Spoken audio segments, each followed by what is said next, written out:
People, so this is my second video of the day, and in this video I want to review the book Return from Heaven by Carol Bowman, which is about reincarnation of children within the same family. I mean, certain books give you goosebumps really while reading. So these are all books that I got on Amazon that uh, this book is, my god, Return from Heaven. I mean, it's like it's almost a these are not like very that's what, it's a 266 page book, and the kind of cases spoken about in the book are, it's a few Indian cases have been mentioned, but it's mostly about even reincarnation in these Middle Eastern countries. And in fact, this one family in the States, where the grandfather used to be very possessive of his gun collection,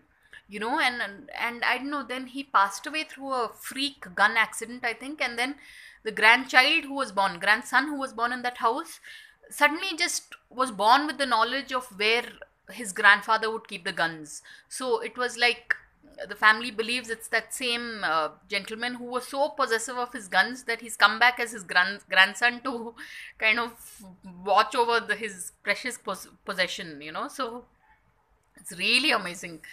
So I think that's what, it's crossed 1 minute. So on that note, thanks for watching, people, and please subscribe.